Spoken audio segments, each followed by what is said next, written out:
Let's talk about Nextool here. What do we have going on? We have pliers and scissors, 5CR 15 MOV on the triple tooth saw. We have 12 different tools on it, and they do a 10-year warranty. That's very nice. We got a breakdown here of all the different steels and everything. I know some of you guys want to get very technical as far as what steels we have. But all right, let's go ahead and get in here.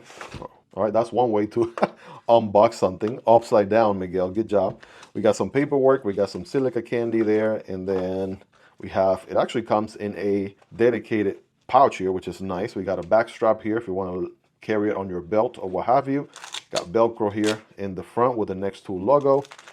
And okay, these are looking very nice. We got a little bit of a black and tan color going on. That's looking good. Go ahead and check it out here. Get them open and close. That is actually a very smooth open and closing action. I'll tell you what. And if Nextool is actually going to start doing these different colorways, I'll tell you what, I'm here for it. It has sort of like a very military, scar heavy or scar light gun type of aesthetics. If you're a gun person, you know what I'm talking about.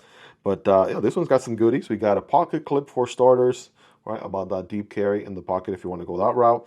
We have a skeletonized everything. That's kind of the theme here with the outer handles, just the cutouts. You can see the ruler there. We'll get to that in a moment, but let's go ahead and get the blade deployed here. First things first, bam. We have a liner lock blade. That is a locking blade, by the way. We got a sheep's foot geometry, right? Warning sheep's foot blade with, I want to say hollow ground. It absolutely feels like a hollow ground if you ask me. So that's nice. Good amount of length there. Again, this one's the Nextool CP10 specifically, if you want to get this color wave. All right, I like that it's locking. I know some of my friends over at the UK are going to have issues with locking knives and blades and things like that. There is the locking saw, very toothy saw. If I ever saw one, you know I'm a dad. I'm going to make that joke every single time I get an opportunity to do so. Pun totally intended, if you know what I mean. But basically, it's alternating teeth, right, on each side of the pattern there. It's a little bit harder to see since it's all blacked out. I do like, again, the tan and black combo here. It's looking very nice. Check this out. We got a Ferro rod. Can I open it all the way? The answer is no. There's a little locking little tab right there. Not a locking tab, but it kind of like a stopping tab right there. So I can only open it about that much, which is great. It gives you a good grip so you can, you know, strike something against the Ferro rod and then get that spark going, right, for your flint or what have you. So that's good. It also comes out. What just happened? Hold on. Hold the phone. Well, ladies and gentlemen, in case you were wondering, that is removable. So, but it looks like it can be easily put back in. It does have like a steel side, right? That's going to work with the little back spring over there. And so we're just going to go ahead and pop it back in there. It helps if I open the actual handle instead of having it closed the way I had it. And there we go. It is now officially back in there. And we got the same mobility as before. What ended up happening is I kind of pushed it beyond its limit. And so it kind of came out because it can, right? It can come out, but it is nice and back in there. And that steel little liner attachment on the side makes it so that plastic tab won't break on its own. We have a couple other outside tools while we're here. We have kind of like a flathead can opener and a bottle opener.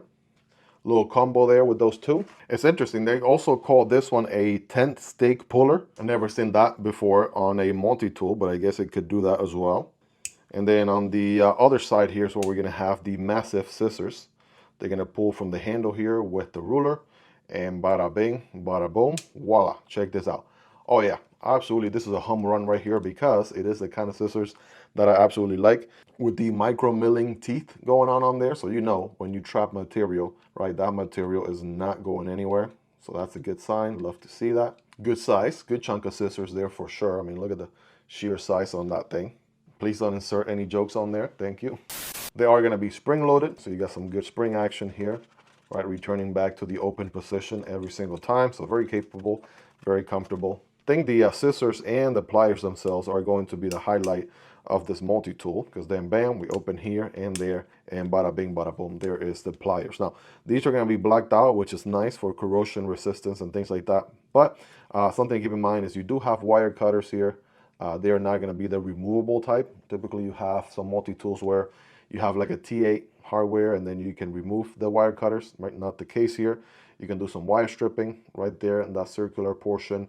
You got the needle nose, the regular pliers, your typical package there. as far as pliers go. And then are we missing anything? I don't think we have a bit driver on this one. So that's about the only other thing that I'm noticing we don't have is a bit driver. I'll take a closer look here, double check, look all the way around. I thought maybe inside on here, but that's not the case. Here's the diagram. We got needle nose pliers, regular pliers, wire cutter, saw, bottle opener, can opener. There's that tent stake puller we talked about, fire starter, flathead screwdriver, knife, clip, and scissors. So no Phillips head or bit drivers on this one. Probably a conscious decision, a little bit of a trade-off for the larger scissors. So this one's looking pretty good so far. Loving the color combo there, tan with black, a little contrast.